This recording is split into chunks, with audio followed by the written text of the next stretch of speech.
¿Y me escucha bien? Sí. Va. Ah, muy bien. Pues ya, empiezo.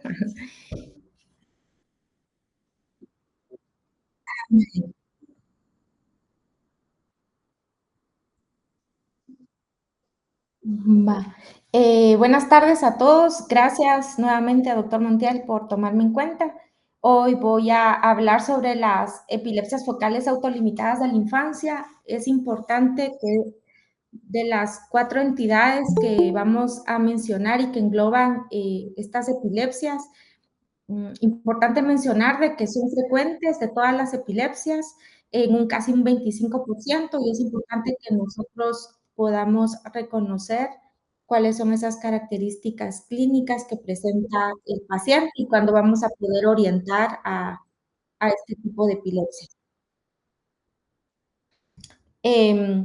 Este grupo va a comenzar durante la infancia y suele ser autolimitada. Se va a dar solamente por un tiempo y la causa va a ser desconocida. Va a haber una presentación electroclínica característica. Esto significa que vamos a tener tanto las características clínicas de las crisis que presenta el paciente como los hallazgos que encontremos en el electroencefalograma. Antes, la LAE, que es la Liga contra la Epilepsia, pues refería como el término como benignas o idiopáticas. Ahora el término propuesto por la Liga es que son autolimitadas. Van a representar, como ya les había mencionado, un 25% de todas las epilepsias pediátricas. Entonces, en una charla anterior yo pues les había explicado de que lo primero que tenemos que hacer es tratar de clasificar qué tipo de crisis presenta el paciente que llega a emergencia, el paciente que nosotros estamos evaluando. Y según el tipo de crisis lo vamos a poder lograr clasificar según la historia clínica que nos refieran los padres. O sea que tener una historia detallada del evento sí nos va a ayudar mucho para determinar si el tipo de crisis va a ser focal, generalizada o desconocida.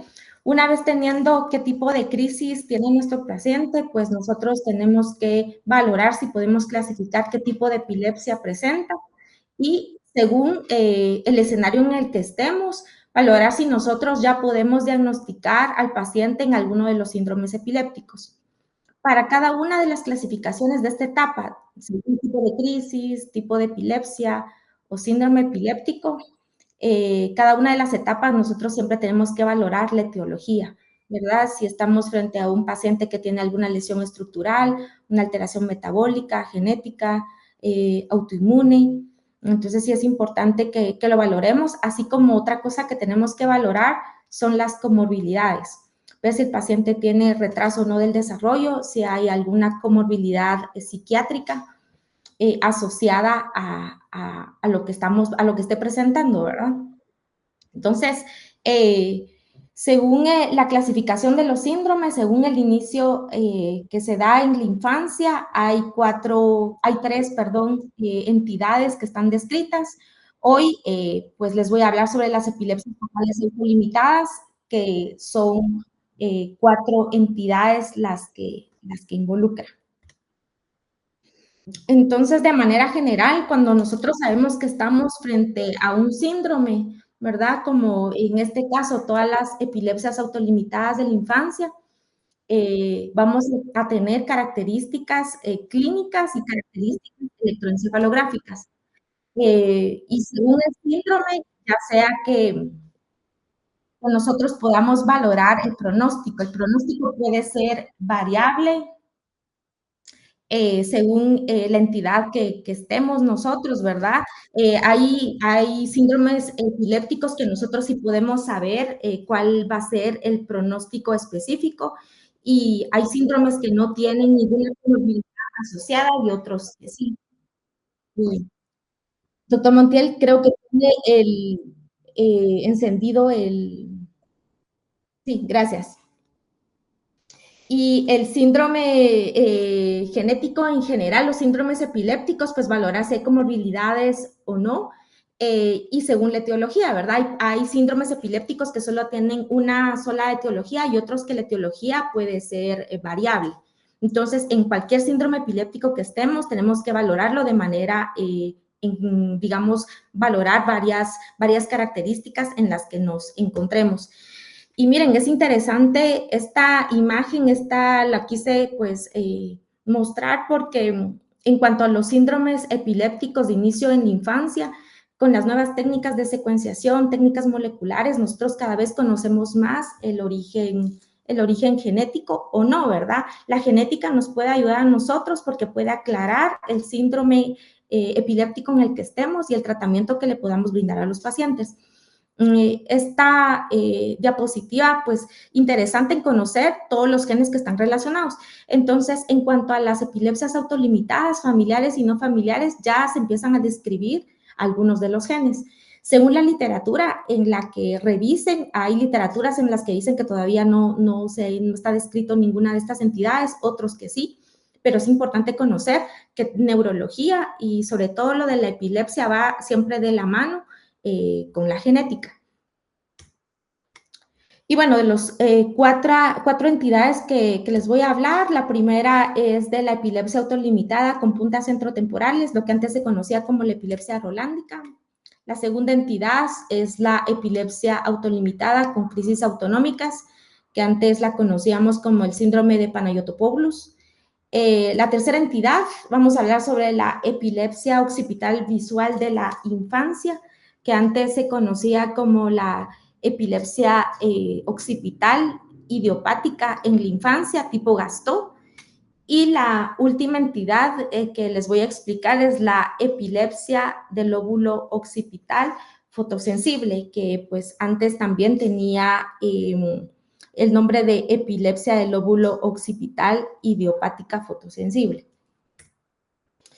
Y bueno, esto es de manera general las cuatro entidades que vamos a tratar. La propuesta de la ILAE está en el grupo 1 y grupo 2. En el grupo 1 está la epilepsia autolimitada con crisis autonómicas y con las puntas centrotemporales. En este grupo están descritos estas dos entidades porque usualmente van a remitir antes de la adolescencia. Y en el grupo 2, que se encuentra la epilepsia occipital visual de la infancia y la epilepsia del lóbulo occipital fotosensible, pues esta remite ya sea un poquito antes o después de la adolescencia. En general y en conjunto, estas cuatro entidades van a tener características que tienen en común, y es que el debut va a estar por un tiempo, no van a haber antecedentes tanto familiares, tampoco van a haber antecedentes relevantes en el nacimiento, la exploración física usualmente va a ser normal y se van a caracterizar porque cada una de estas entidades va a tener, pues, en cuanto a las crisis, características clínicas que son muy específicas. Entonces, aquí podemos ver en la gráfica las edades que son más frecuentes de debut de cada una de estas entidades. Entonces, las características que van a compartir estas cuatro entidades es que, como ya lo he dicho, van a ser dependientes de edad según cada etiología. La resonancia magnética cerebral, usualmente no vamos a encontrar ningún tipo de lesión cerebral. No van a haber antecedentes relevantes del nacimiento, neonatales, todo va a estar bien. La exploración neurológica normal, es importante que en estos pacientes sí recalquemos mucho, bueno, como en todos los pacientes, el crecimiento y desarrollo. O sea que el desarrollo de un paciente cuando debuta con crisis sí lo tienen que tener claro. Así como tienen el manejo de dobutamina y adrenalina, tienen que saber crecimiento y desarrollo para saber si el paciente se encuentra dentro de los hitos del desarrollo por edad, pues está ok o tiene algún tipo de problema. La remisión generalmente en estas cuatro entidades pues va a ocurrir en la pubertad y cuando nosotros iniciamos un fármaco anticrisis epiléptica, solo con un fármaco va a estar muy bien, no va a haber ningún problema y no nos vamos a encontrar frente a una epilepsia fármaco-refractaria. Y bueno, va a haber una predisposición genética según los rasgos o las características que nosotros encontremos en el electroencefalograma. y la semiología de cada una de las entidades pues va a ser específica, tan específica como la clínica, como las características que encontremos en el electroencefalograma. Entonces, dicho esto, la primera entidad que voy a hablar es de la epilepsia autolimitada con puntas centrotemporales, y esta tiene una, digamos, del total de las epilepsias, es en un casi 7% de todas las epilepsias infantiles. El rango que debutan los pacientes es de 3 a 14 años, pero digamos que la media en general va a ser a los 7 años. Y son crisis que van a ocurrir durante el sueño en la mayoría de los casos. Y esto significa de que el paciente te va a contar la familia de que el paciente lleva 1 hora dormido y presentó este episodio. O lo puede presentar ya sea que lleve 1 hora dormido o lo puede presentar 1 a 2 horas antes de despertarse. Pueden presentarse estas crisis en vigilia, pero no es tan frecuente, es en un 20%. Lo más frecuente es que sea por la noche. Pues está escrito que hay una predisposición genética porque va a haber antecedentes que alguno de los padres o algún familiar lo presentó. Y en general va a haber una cierta predominancia en el sexo masculino de presentar este tipo de crisis. Generalmente se van a resolver en la pubertad, antes de los 18 años, esto sí seguro. Rara vez el paciente que presente este tipo de crisis va a tener algún deterioro cognitivo o va a tener algún deterioro en cuanto al lenguaje, ¿verdad? Esto sí casi va a ser difícil verlo. Usualmente, como les había dicho, si empezamos un tratamiento, algún fármaco, se va a resolver, no va a haber una respuesta difícil al tratamiento, y bueno, el pronóstico pues va a ser excelente. Entonces, las crisis que nosotros esperamos tener, primero que seguro en una alta probabilidad van a ser nocturnas, ¿verdad? Te va a decir que se acaba de dormir, lleva poco tiempo y que el paciente se despertó. Entonces, las características que vamos a ver son de rasgos operculares. Entonces, solo para recordar que el opérculo pues cubre la corteza de la ínsula, y la ínsula es un lóbulo que está pues digamos en la parte interna de la cisura de Silvio. Entonces va a haber una activación tanto de la corteza prefrontal, de la corteza somatosensorial. Entonces, todos los síntomas que nosotros vamos a tener en estas crisis son síntomas somatosensoriales, motores, orales, faciales. Va a haber dificultad del habla, el paciente va a tener cialorrea, no va a poder hablar. Usualmente son focales, pero hay una pequeña proporción que empieza focal y que puede empezar a migrar, ¿verdad? Puede ser focal y terminar con una generalizada. O los papás pueden decirte que empiezan con dificultades para hablar, se despiertan dificultades para hablar, que tienen una hemiparesia ipsilateral, o pueden tener la crisis tónico-clónica generalizada. Entonces, a veces los papás logran grabar los episodios. Entonces, este es el caso de una niña de 4 años que se despertó en la noche, llevaba poco tiempo dormida y empezó con pues, sonidos guturales. La despiertan, ven que tiene estas clonías del labio superior y la cialorrea, y bueno, no respondía ante el estímulo de los padres. Entonces, sí es importante que podamos tener, puede ser que en el primer episodio sea muy aparatoso, pero si ya es nuestro paciente, recomendar a los padres de que puedan grabar el episodio para que nosotros pues podamos observarlo, ¿verdad? Entonces aquí otra vez podemos ver, y sí es importante que a veces los papás, cuando ya han visto varios episodios, ellos mismos describen lo que hacen los pacientes, pero otras veces los papás cuando les preguntas no saben detallarte, ¿verdad? Entonces, es solo para que lo recuerden, porque usualmente estas son el tipo de crisis que presentan los pacientes, o los pacientes a veces te dicen los padres de que empiezan con sonidos guturales como que se estuvieran ahogando. Cuando ellos los van a ver es que están con el episodio. A veces tienden a generalizar, ¿verdad? Entonces, en el electroencefalograma, sé que pues tal vez no todos estamos acostumbrados a ver los electroencefalogramas o no nos interesa, pero bueno, Lo importante es que sí tengamos, digamos, el interés de ver los electroencefalogramas que les puedan ir haciendo a los pacientes o los pacientes que ven en niño sano.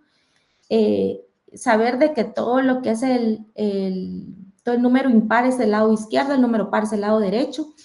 Todo lo que empieza, las letras, es según la región donde se localiza el electrodo, ya sea frontal, central, temporal, occipital, parietal. Entonces, aquí tenemos el montaje, ¿verdad?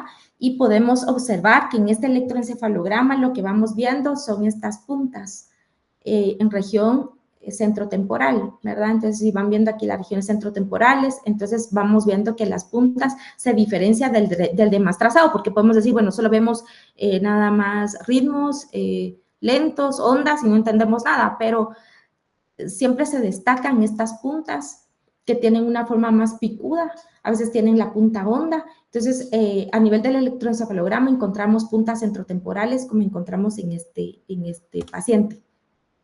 Cuando los pacientes se duermen, encontramos más activación de estas puntas centrotemporales. Entonces, es importante que solo, pues, que lo revisemos, porque estos diagnósticos, la orientación es tanto como la clínica. Si ya lo sospechamos porque nos muestran el video, vemos que el paciente tiene un desarrollo normal, ya decimos, fijo, esto va a ser una epilepsia autolimitada con puntas centrotemporales, ¿verdad? Y si vamos viendo el electroencefalograma y encontramos estos hallazgos, pues todavía aún más, nosotros nuestra orientación diagnóstica casi que la vamos a poder asegurar.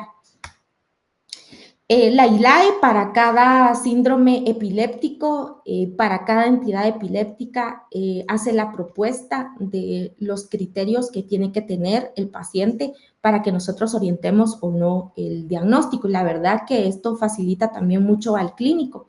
Entonces, en cuanto a los criterios obligatorios, es que el paciente tiene que tener los criterios sí o sí. Cuando habla de criterios de alerta, es que no se presenta en todos los pacientes, pero puede haber una pequeña proporción que presente estos criterios y que estemos dentro del diagnóstico. O sea, que estos alertas significa de que puede haber una pequeña proporción de los pacientes que presente esta sintomatología y que esté dentro del diagnóstico. Y los criterios de exclusión, como su palabra lo dice, bien lo dice, esto totalmente excluye nuestro diagnóstico. Entonces, si lo presenta el paciente es que estamos frente a alguna otra entidad que no sea lo que estamos sospechando. Entonces, en las epilepsias autolimitadas con crisis centrotemporales, los criterios obligatorios tienen que ser crisis focales, que vas a ver que el paciente tiene dificultad para hablar, tiene cialorrea, no tiene un discurso, puede ser estos movimientos clónicos unilaterales, estos movimientos de boca. Se pueden dar durante el sueño en la mayoría de casos o puede pasar en la vigilia, ¿verdad? Y pueden empezar de focales a tónico-clónicas generalizadas. Y el horario, siempre preguntarlo, ¿estaba durmiendo el paciente? Sí, ¿cuánto tiempo tenía de dormido? Y ya los papás te dicen, entonces usualmente se da 1 hora después de quedarse dormido o 1 o 2 horas antes de despertarse. El electroencefalograma es otro criterio que sí tenemos que valorar y lo que vamos a encontrar son estas anomalías centrotemporales, que es la que vimos en el electroencefalograma, más o menos así. En cuanto a las alertas, podemos tener pacientes que estén con una autolimitada, con puntas centrotemporales y pueden tener estatus epiléptico. Esto sí puede pasar. No es muy frecuente, pero puede pasar. La frecuencia puede ser de 1 vez en el día, pero estos pacientes pueden hacerlo más de 2 veces y solamente hay pacientes que en un grupo pues presentan las crisis no nocturnas, sino las pueden hacer diurnas. En el electroencefalograma podemos encontrar enlentecimientos focales o podemos encontrar anomalías centrotemporales como las que vimos, pero no de los dos lados, sino más localizadas de un solo lado, ¿verdad? Y que se pueden activar, digamos, no hay tanta activación en el sueño como las que encontramos en los criterios obligatorios. El debut puede ser arriba de los 12 años. El paciente en algunos casos puede tener una discapacidad intelectual y a nivel neurológico, al explorarlo, puede haber algún hallazgo neurológico. No pasa en todo, pero bueno, podría pasar, ¿verdad? Y los criterios de exclusión completamente que no tendría que tener el paciente es que presente crisis generalizadas, tónico-clónicas, que sean en vigilia, que ya presente otro tipo de crisis como ausencias o que presente crisis que puedan ser sensoriales como alucinaciones o que tenga características autonómicas, pues esto sí ya son de descarte, ¿verdad? Que se dé un debut antes de los 3 años o arriba de los 14 años. Que tanto a nivel de desarrollo, cuando se presentan las crisis o en el curso de la enfermedad, que el paciente presente una regresión del neurodesarrollo, esto tampoco es característico de este tipo de crisis, o sea que ya pensamos en algo más, y que en la resonancia cerebral tengamos una lesión estructural, pues también esto ya es nuestro descarte para dejarle un diagnóstico de epilepsia autolimitada con puntas centrotemporales. Entonces, el diagnóstico que hacemos, pues lo hacemos clínico y lo hacemos con el electroencefalograma. Usualmente no necesitamos un estudio de imagen. La verdad que me atrevería a decir de que, pues, que aquí en Guatemala es un poco difícil porque, más en lo privado, porque los papás sí o sí quieren tener una prueba que el paciente no tenga ninguna lesión. O sea que esto en nuestros países es muy complicado.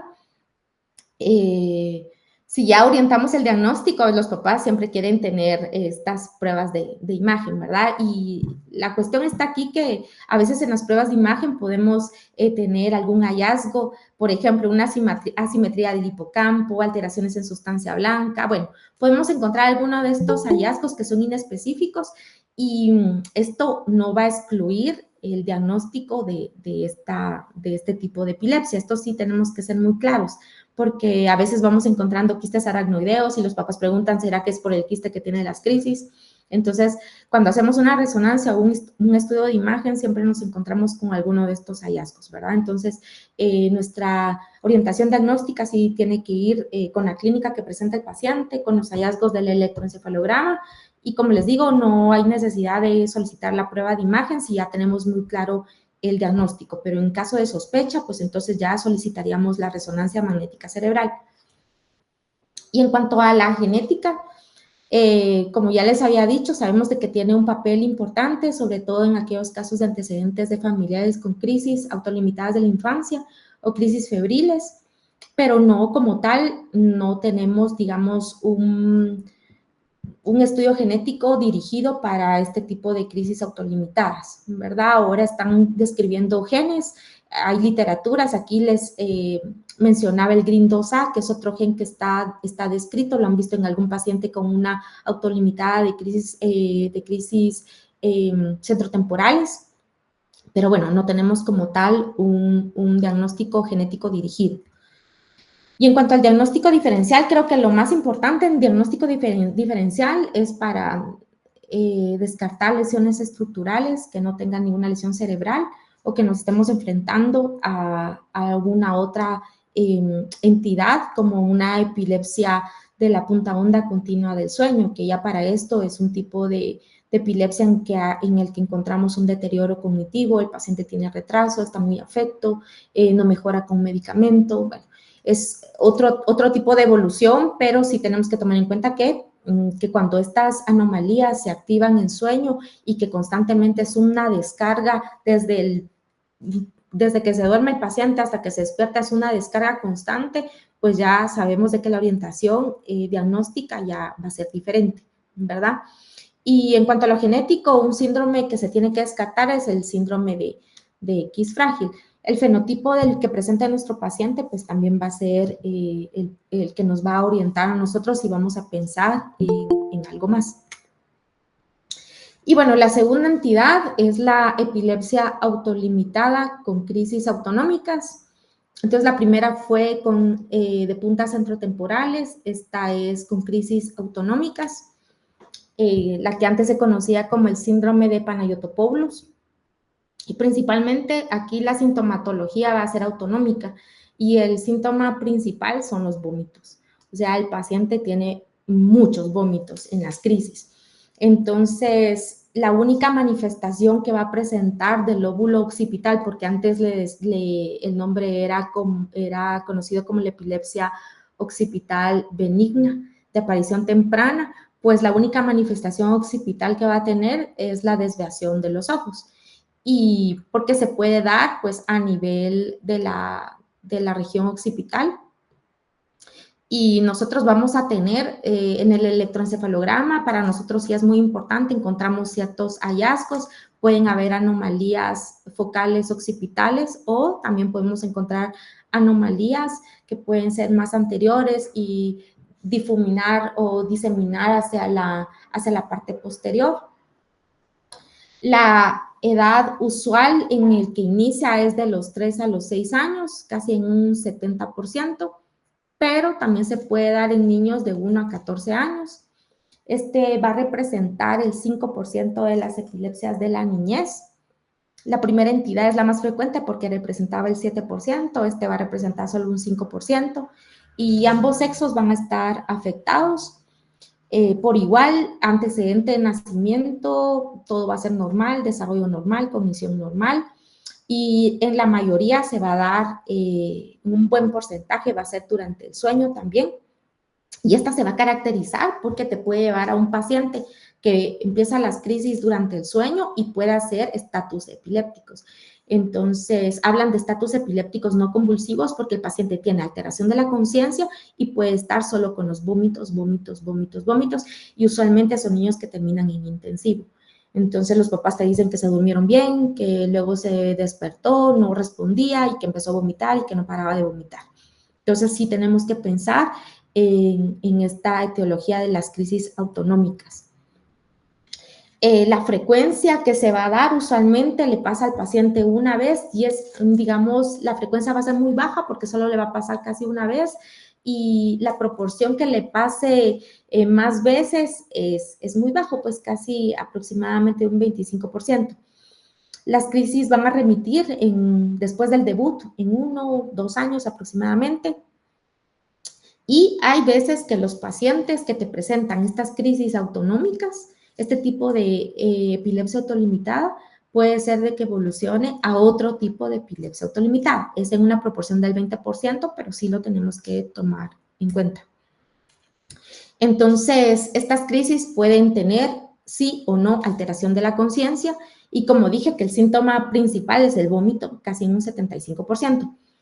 Pero pueden haber otros síntomas autonómicos, y otros síntomas autonómicos que podemos encontrar en el paciente es la sudoración, la palidez, alguna alteración taquicárdica, respiratoria, pueden tener cambios también pupilares.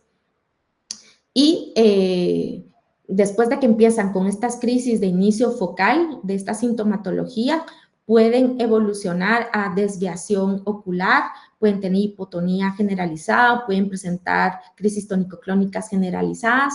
Entonces, hay niños que pueden o no alterar el estado de conciencia, o que al inicio de la crisis están bien y luego el deterioro de la conciencia, según va pasando la crisis, empieza a deteriorar. Entonces, esto también puede pasar. De nuevo, le dices a los papás que si esto pasa, lo ideal es poder grabar el episodio. Estos son videos es de la epilepsia y están disponibles, de niños que se han registrado. Y bueno, este paciente ya llevaba varias crisis, y si se dan cuenta, tiene alteración de la conciencia, desviación de la mirada hacia la izquierda, la postura la conserva, ¿verdad? Entonces, la mamá le hablaba y ahí empieza a vomitar. Entonces, acostúmbrense que cuando tengan un paciente con algún tipo de crisis, tienen que describir el episodio, o sea, descríbanlo tal cual. Alteración de la conciencia, desviación de la mirada, no responde ante estímulos, noten si hay hipotonía o no, y todo esto lo tienen que dejar descrito porque empezamos que el primer punto es clasificar qué tipo de crisis tiene el paciente. Entonces, sí es importante que puedan tener a detalle las crisis que está presentando, ¿verdad? Cuando tenemos un electroencefalograma, pues las características aquí, pensaríamos, bueno, van a ser focales occipitales, pero las características de estas crisis autonómicas pueden ser variables. En este primer cuadro podemos ver que tenemos unas características de la punta honda de gran amplitud en las regiones occipitales, ¿verdad? Este segundo recuadro podemos ver de que ya las anomalías podemos intuir de que tiene estas puntas, de verdad, que solo ver, luego van viendo dónde tiene el montaje, si es occipital o no, parieto-occipital, y van viendo que se intuyen estas pequeñas puntas que son de menos voltaje, pero que siguen siendo focales. Y luego aquí podemos encontrar otras anomalías que ya no solo son en la parte posterior del occipital, sino ya son más multifocales. Y en este último recuadro podemos ver que las anomalías pueden ser generalizadas, o sea que anomalías en el electroencefalograma pueden ser focales, multifocales o generalizadas, o sea que no hay como un patrón específico. Esto para que lo tomen en cuenta, porque a veces puede pasar de que tengan un patrón interictal generalizado y decir, entonces eso no debe ser unas crisis autonómicas. No, recuérdense que sí puede tener patrón generalizado. Estas crisis no solo son focales, pues en el patrón del electroencefalograma. En cuanto a los criterios mandatorios, ¿qué tipo de crisis va a tener el paciente? Es algo que lo tienen que saber. Son crisis focales, autonómicas, pueden tener o no alteración de la conciencia y frecuentemente van a tener vómitos y van a incluir otros síntomas como malestar, palidez, dolor abdominal, cambios pupilares, bueno, toda la sintomatología autonómica. Electroencefalograma, que puede ser patrón focal, multifocal o puede haber generalización y que van a incrementar en el sueño, se van a ver muchas más anomalías. Alertas, porque puede haber una pequeña proporción de pacientes que lo presente, es que las crisis, ya habíamos dicho que las autonómicas, la frecuencia va a ser muy rara, o sea, vamos a tener un episodio en el mes, va a ser, pues un episodio no va a ser más de eso, pero hay pacientes que en el mes puede presentar más de una crisis. En el electroencefalograma podemos ver las anomalías focales, pero podemos tener otras anomalías como de enlentecimiento. O podemos encontrar otras anormalidades que puedan ser focales y que se puedan ver en varios electroencefalogramas. Esto también puede pasar en este tipo de epilepsia. Otra que no es muy frecuente es que puedan tener discapacidad intelectual los pacientes y que la edad de inicio sea un poquito antes de los 3 años o arriba de los 8 años. Y cuando hagamos una exploración neurológica, pues va a tener alguna sintomatología de alguna focalidad neurológica como tal, como una parálisis de TOF, ¿verdad? Esto puede pasar. La verdad que es muy complicado porque sí tienes que tener esa perspicacia y bueno, conforme vayan viendo más y más pacientes, que van a poder hacer mejor las orientaciones, ¿verdad? Porque estos criterios de alerta, cuando lo presentan los pacientes, uno piensa que puede ser algo más. Y ahora los criterios de exclusión es que se debute el paciente antes del año de vida o después de los 14 años y que tanto en el desarrollo del inicio como en el curso de la enfermedad te haga una regresión neurocognitiva. Esto sí fijo, si tiene una regresión neurocognitiva, no, estamos frente a otra entidad, ¿verdad? Y habla de las entidades que más hablan, es de la punta onda continua del sueño, que es cuando se activan más las anomalías, lo que les había explicado anteriormente, ¿verdad? Y que tengamos una resonancia magnética cerebral que reporte una lesión estructural como tal. Entonces ya excluimos totalmente de nuestro diagnóstico. Y bueno, las imágenes, ya sabemos de que no tiene que salir ningún tipo de lesión, ¿verdad? Nada. Y lo vamos a solicitar, la resonancia magnética cerebral, la solicitamos en aquellos casos en los que tengamos unas características, la presentación sea atípica o tengamos muchas crisis, mucho aumento de crisis, pues entonces sí lo vamos a valorar. Y esto también, que si tenemos algún hallazgo inespecífico, esto no va a excluir de ninguna manera nuestro diagnóstico. En cuanto a la genética, como tal, no han detectado ninguna variante genética causal y pues no tenemos una indicación para pedir algún panel para las epilepsias autolimitadas de la infancia, de momento no. Y bueno, entonces lo único que sí volvemos a preguntar si en la familia pues hay antecedentes, ¿verdad? Porque puede haber reporte de casos en padres y también en algún familiar como los hermanos. En cuanto al diagnóstico diferencial, creo que de las entidades de la entidad anterior y de esta, lo más importante es que descartemos que no tenga una lesión estructural, sería el primer diagnóstico diferencial. Después podemos pensar en migrañas que sean asociadas a vértigos, paroxísticos benignos, síncopes, que pueda tener algún trastorno gastrointestinal y que por esto sea que él hace este tipo de vómitos, o sea, sí uno lo tiene que pensar entre los diagnósticos diferenciales. Entonces, de estas dos entidades, ¿tienen alguna duda? De las puntas centrotemporales o de esta crisis autonómicas, no sé si tienen alguna duda, ¿les quedó claro? Ya solo nos quedan las otras dos entidades. Bueno, si no tienen dudas, esas fueron son las dos más frecuentes, ¿verdad? Una en 7% y la otra en el 5% son las más frecuentes, y las dos entidades que están presentes pero no son tan frecuentes, esta es la tercera, es la epilepsia occipital visual de la infancia. Y bueno, la prevalencia, 0.3%, puede presentarla. La edad de debut puede ser de 8 a 9 años, con un rango de 1 a 19 años de edad, y aquí no hay, ambos sexos se ven afectados. La remisión de estas crisis va a ser de un 50 a un 80% durante la pubertad, ya sea que le des o no le des medicación. La remisión en el 90% de los pacientes con crisis focales, las crisis tónico-clónicas bilaterales pues se van a asociar a una menor tasa de remisión, o sea que cuando son focales digamos que la remisión va a ser muchísimo más alta, y el desarrollo usualmente de estos pacientes es completamente normal. Las crisis van a ser crisis focales sensitivas visuales, entonces va a ser lo que el paciente te dice, ¿verdad? Te dice cuáles son sus síntomas, y esta se va a presentar en la vigilia, y esto casi que es obligatorio que lo presente en la vigilia.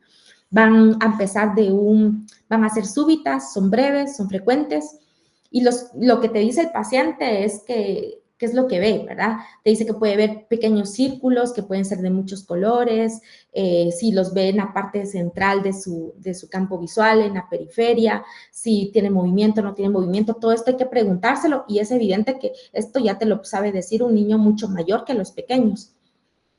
Usualmente puede haber una desviación tanto de giro ocular como de la cabeza, y esto es hacia el lado donde empieza el inicio de las crisis, o sea que sí puede haber algún movimiento tanto de cabeza como de los ojos.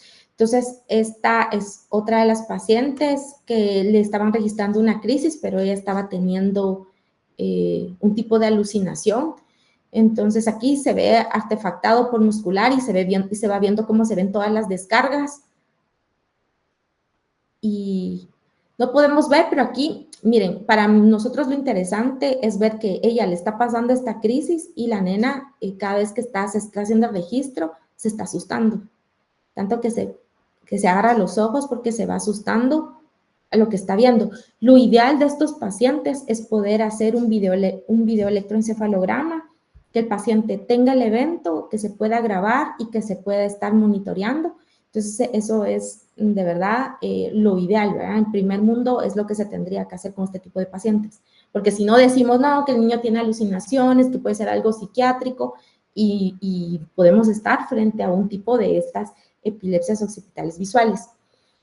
Otras manifestaciones que pueda tener el paciente es que tenga una ceguera, puede haber alucinaciones visuales, ver la distorsión de los objetos, verlos más pequeños, verlos de diferente tamaño, inclusive ver ese efecto Matrix que va viendo la imagen, ¿verdad?, de manera reiterativa, y que aunque ya no tenga el estímulo, el paciente lo sigue viendo, pero claro, él te lo describe. Puede haber también dolor en los ojos, puede haber parpadeo, aleteo, cierre repetido de los ojos.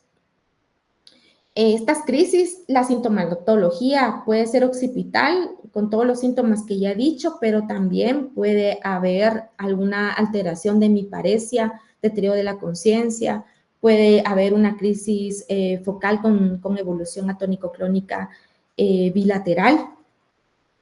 Y usualmente estas crisis pueden ocurrir crisis de ausencia típicas, ¿verdad? Pero esto, digamos, no es tan frecuente.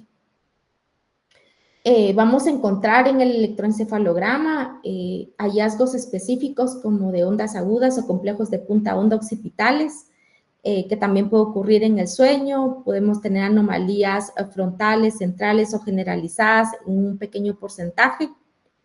Y las anomalías, como en las otras dos entidades, cuando es en el sueño, es que se van a activar mucho más.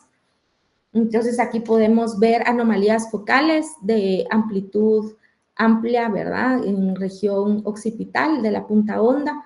Entonces, lo que les decía, cuando vemos un trazado, una hoja, solo vemos rayas, pero tenemos que primero ver cuál es el montaje que tiene el paciente, ver que ver que tenga su montaje, luego ver las imágenes que a nosotros más sean llamativas, como en este punto es esto, para lo que más nos llama la atención, y ver lo que reporta el electroencefalograma. Lo digo porque sé que lo que primero que ven es si el electro es normal o no, y la verdad que el trazado poco interesa, ¿verdad? En los criterios mandatorios, bueno, ya sabemos que son crisis focales, sensoriales visuales, síntomas visuales, puede tener o no alteración de la conciencia y puede tener o no alteración, signos motores, ¿verdad? Y usualmente ya dijimos que siempre van a aparecer en vigilia. En vigilia. El electroencefalograma característico es estas anomalías que se van a ver en región occipital, tanto en vigilia como en sueño. Los alertas que puede tener el paciente, que puede pasar que tenga crisis prolongadas, más de 15 minutos, que pueda tener una crisis generalizada y que puede ser en vigilia. El electroencefalograma que tenga lentificación. Sobre todo esta lentificación que se reporte, no solo después de haber hecho la crisis, sino después cualquier otro electroencefalograma que se le haga al azar sigue teniendo esta lentificación, o sea, sí se puede encontrar en aquellos pacientes que tengan menos de 6 años o arriba de los 14 años, puede haber una pequeña proporción que tenga discapacidad intelectual. Y al examen neurológico, pues cualquier anormalidad que nosotros encontremos cuando los exploramos, esto puede pasar.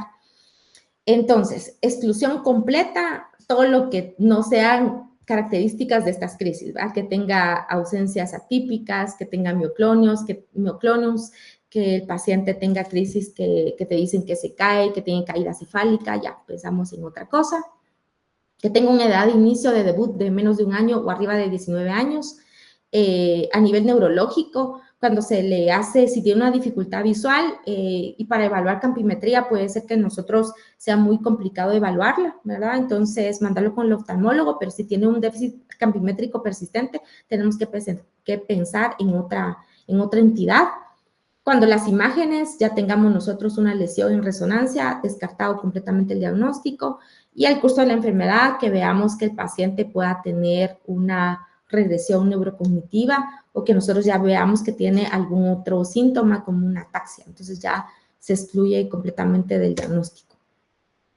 Si hacemos resonancia, van a ser normales, ¿verdad? Genética, no necesitamos hacer algún estudio genética de momento. Y en cuanto al diagnóstico diferencial, volvemos aquí otra vez a mencionar de que se tiene que descartar que no tenga ninguna lesión estructural. Yo creo que la otra entidad que sería más frecuente son todas estas migrañas con aura visual que pueda presentar el paciente. Pero hay más aquellos pacientes que te lo pueden describir y ya saben que los papás con las cefaleas, pues sí pues tienen mucha preocupación. Entonces, cuando uno interroga al paciente y le dice qué es lo que ve, el paciente a uno pues le puede dar, digamos, más exquisitez en cuanto a la sintomatología que presenta. Entonces, yo creo que estas dos entidades son frecuentes. Luego, las otras entidades son menos frecuentes, como el MELAS, pero la verdad que es una encefalomielopatía mitocondrial que va con acidosis láctica y episodios de accidentes cerebrovasculares. La verdad que lo que tengo, no soy muy mayor, pero yo en realidad solo he visto 2 casos y los vi en España y la verdad que es muy poco frecuente. Y yo creo que las dos entidades estas son las más frecuentes. Pensar en migraña o una lesión estructural, ya después uno piensa en alguna otra entidad. Y bueno, la última entidad es la epilepsia del lóbulo occipital fotosensible. Esta es una entidad rara y va a estar inducida por estímulos fóticos que van a involucrar pues el lóbulo occipital, ¿verdad? Y la prevalencia es la prevalencia baja de 0.7%. Si se dan cuenta, estas dos últimas entidades es la frecuencia, la prevalencia más baja de las epilepsias infantiles. Y bueno, está descrito que puede darse en pacientes de 1 a 50 años, pero es más común de 4 a 17 años, con una media de los 11 años de edad. Entonces, tal vez lo único que recordar que es en estos preadolescentes que les gustan mucho todos los videojuegos y las maquinitas, ¿verdad? Y existe un fuerte predominio en las mujeres.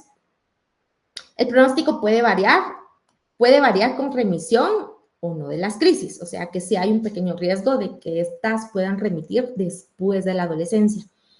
Y las características de estas crisis son focales, su sintomatología va a ser sensorial visual y va a ser inducida por algún estímulo fótico, ¿verdad? Entonces los síntomas que te dice el paciente es que ve luces, que ve manchas de colores, ¿verdad? Entonces esto de colores, acuérdense que todas las manchas de colores uno lo tiene que orientar más a la epilepsia.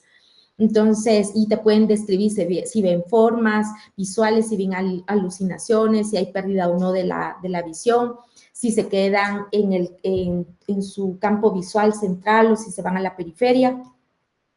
También pueden describir que pueda haber una aversión tanto de la cabeza como de los ojos, que está siguiendo, digamos, el fenómeno visual que está viendo el paciente. Entonces, a veces los papás te dicen de que el paciente lo graban porque el paciente sigue viendo ese fenómeno que está viendo y que él refiere que ve.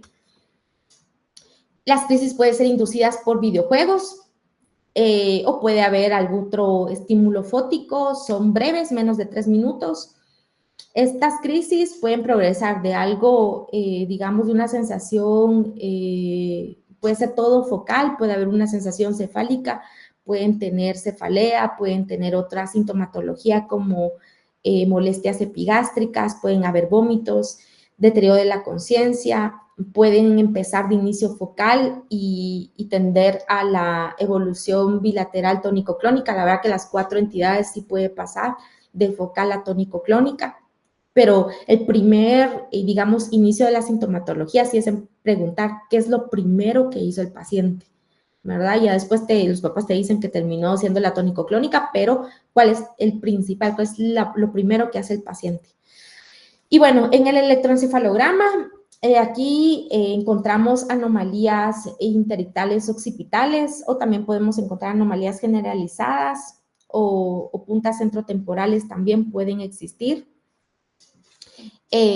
También se puede, digamos, podemos estimular el tener las anomalías cuando les hacen la estimulación lumínica intermitente. Entonces, sí, nosotros podemos, digamos, facilitar el tener este tipo de anomalías. Cuando hablo de todo lo interictal, es que el paciente en algún registro se hace y se le ven anomalías. Esos son interictales, que el paciente no presenta ningún tipo de crisis.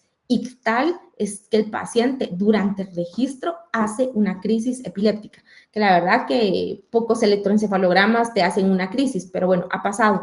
La cosa que todo lo que te mencionan son anomalías interictales, ¿verdad? Entonces siempre digo lo de interictal, pero es por esto, porque tenemos un registro y podemos encontrar las puntas occipitales o podemos tener un patrón generalizado, es lo que te pueden reportar.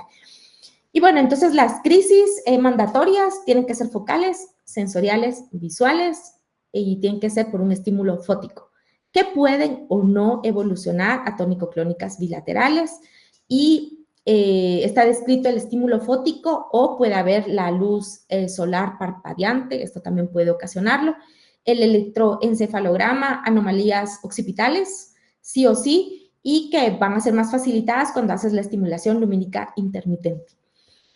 Los alertas que tenemos que estar ahí atentos que puede tener algún paciente es que las crisis pueden ser prolongadas, más de 15 minutos, que tengamos electroencefalogramas con anomalías focales de enlentecimiento que puedan ser sostenidas, significa de que se le hace un electro y está este enlentecimiento focal, y que se le haga otro al azar y que vuelva a tenerlo, esto puede pasar.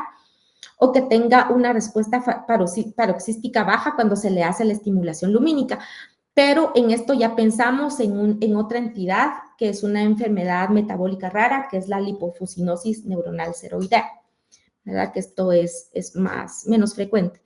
El inicio que pueda darse antes de los 4 años o después de los 17 años y el paciente pues que pueda tener algún tipo de discapacidad y que a la exploración física nosotros encontremos algún signo de focalidad que sea relevante. Esto puede ser como el alerta.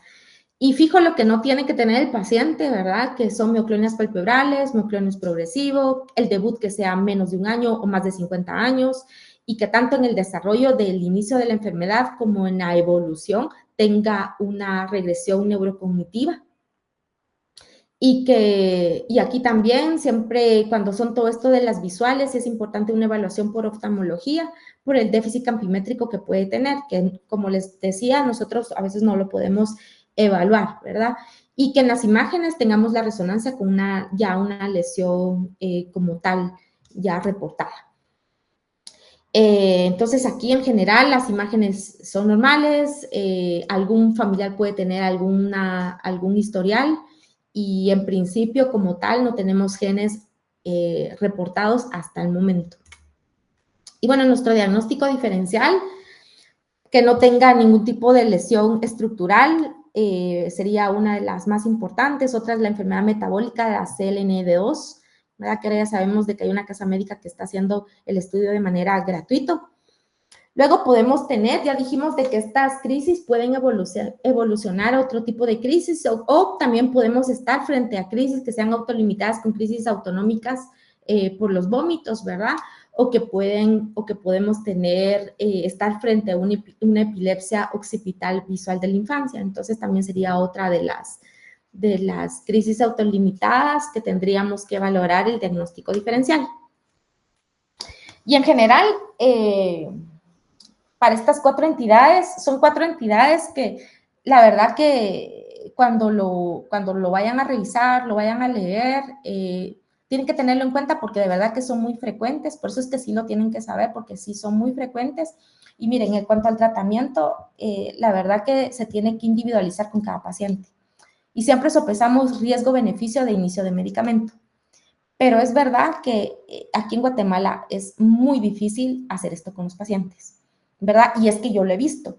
Si te presentan una crisis, es que a veces la familia o rechaza completamente poner medicamento y se adhiere completamente a las recomendaciones que damos nosotros, o simplemente dicen, vamos a buscar una segunda, tercera opinión, y la segunda o tercera opinión le ponen tratamiento.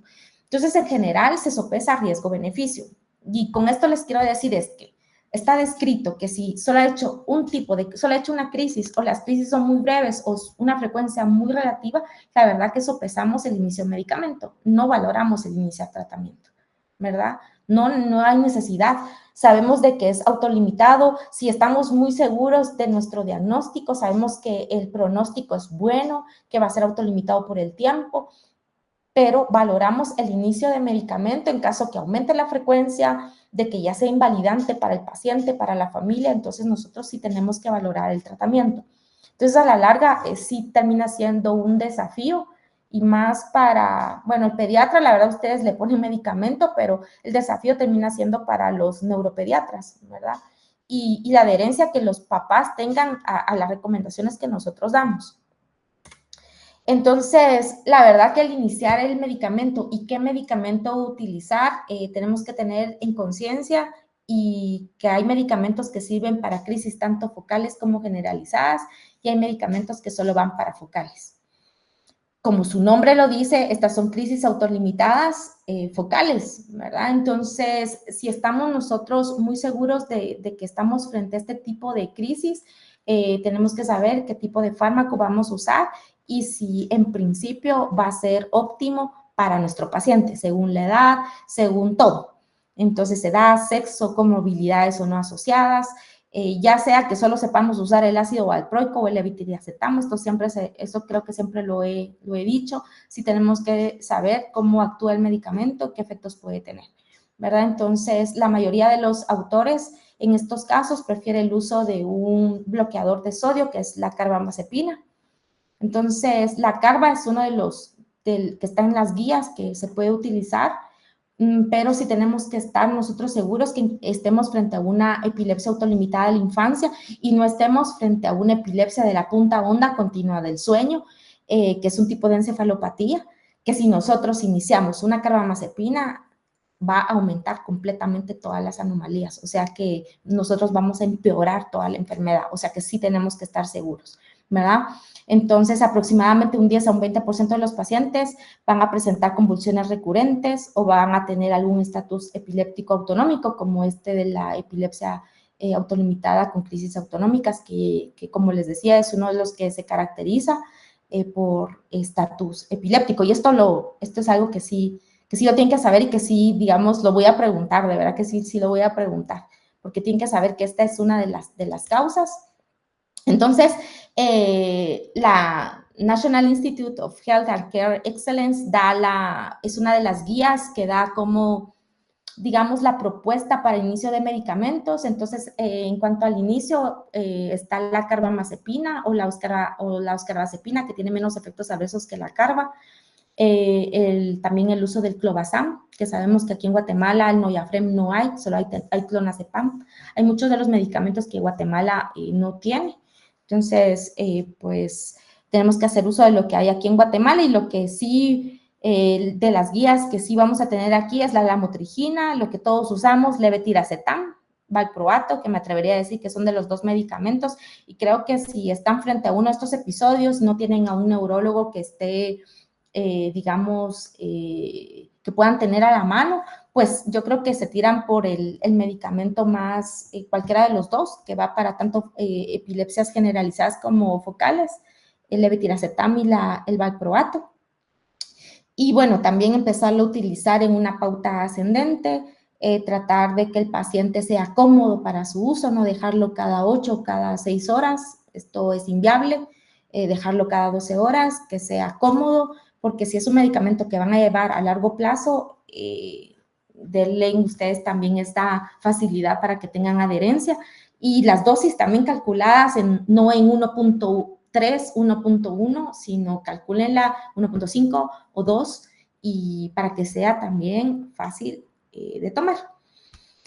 Entonces, pues es esto, son las 4 entidades, el tratamiento, el pronóstico usualmente es bueno, 25% de las epilepsias son relacionadas a esta entidad, las dos primeras son las más frecuentes, entonces para que lo tomen en cuenta y para que en los diagnósticos cuando ingresen a sus pacientes ya no describan como el síndrome convulsivo, creo yo, síndrome convulsivo estudio, esto no, ¿verdad? Si no tienen el diagnóstico, pues es describan qué tipo de crisis tiene y si tiene resonancia, estudios o no, o por lo menos tomografía, ¿verdad? Para que ya la orientación diagnóstica sea diferente.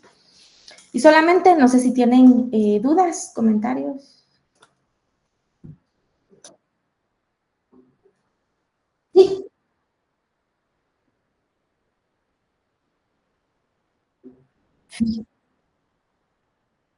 fíjese que sí, pero viera que sí he visto que tienen mucha irritabilidad, pero también me he dado cuenta de que pasa algo, pero sobre todo esto en la parte privada. Hay mucha aprensión de los jóvenes de ahora, ¿verdad? Y como usted sabe, nosotros estamos viendo mucha gente joven de 30, 27, 25 años. Y fíjese que cuando le empezamos la pauta, siempre explico qué efectos secundarios son los más frecuentes, ¿verdad? Pero yo les digo, esto no tiene por qué pasar. Y que ¿qué le digo? 2 semanas están escribiendo, no, que está muy irritable, esto y lo otro. Y mire, la verdad que es muy difícil de detectar y saber si los padres de verdad lo hacen, porque yo veo mucha aprensión familiar. Y usted sabe también que no somos como el único neurólogo, ¿verdad? Usted sabe de que la gente ha ido con todos los de Guate. Entonces, entonces, mire, yo no sé hasta qué punto puede ser aprensión familiar, no sé, familiar sobre todo de la mamá, o que de verdad el paciente lo esté teniendo, ¿verdad? Pero nosotros nos quedábamos sin herramientas porque el Keppra, el levetiracetam, ¿verdad? Es uno de los medicamentos que tenemos aquí en Guatemala, no tenemos tantas opciones. Nosotros sí estamos un poco limitados. Fíjese que no, lo tenía en disponibilidad ya en España y había menos efectos adversos que el levetiracetam, fíjese, el brivaracetam, pero aquí en Guatemala, como no lo tenemos, yo no lo he usado, fíjese, pero en España sí lo usaba. Briviac, no es Briviac. Mire, no sabía que teníamos brivaracetam. ¿Es el Briviac? No. Sí, porque era el que teníamos, sí, el que teníamos en España, fíjese, pero tiene menos efectos adversos y pues, pero no sé cómo le ha ido con usted usando, ¿no? Sí, fíjese que y otra que también, otros medicamentos son los de la nueva generación, ¿verdad? La sonizamida, el Sonegram, que ya ve que solo está en Estados Unidos.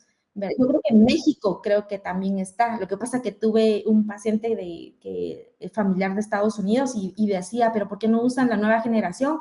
Y claro, yo le digo, no, es que aquí en Guatemala no tenemos medicamentos de la nueva generación, ¿verdad? Exacto, sí. Entonces, ¿verdad? Pero mire, esto del Bridget no lo sabía, ahora sí me lo anoto. Gracias. Sí, sí. Va, muy bien, muchas gracias, sí, porque está caro, ¿verdad? Gracias, doctor. Muy amable.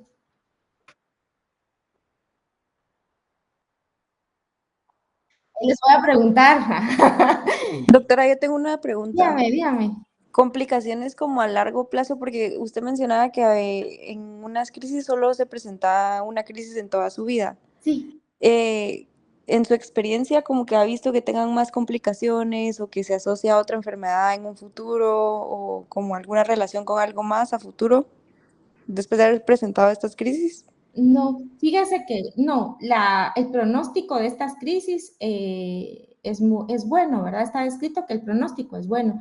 Fíjese que de la única, creo yo, es de las crisis autolimitadas, de epilepsia autolimitada con crisis autonómicas, la de los vómitos.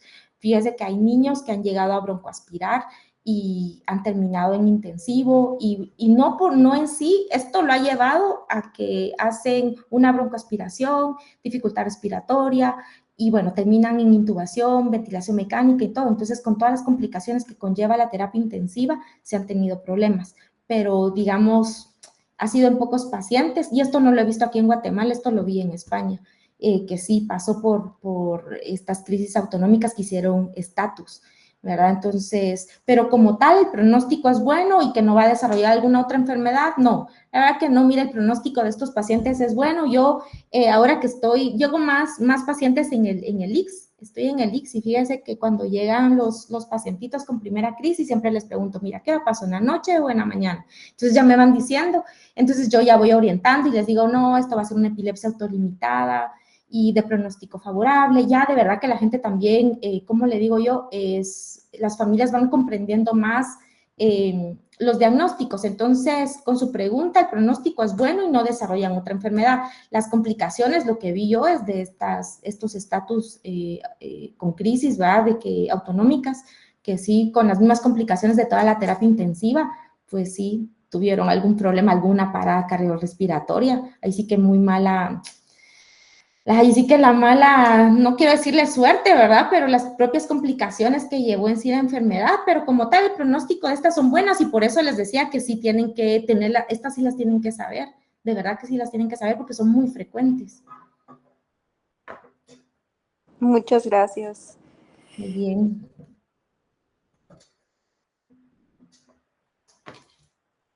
Doctor, cuídese. Nos vemos. Adiós. Adiós. Gracias, feliz Adiós. tarde.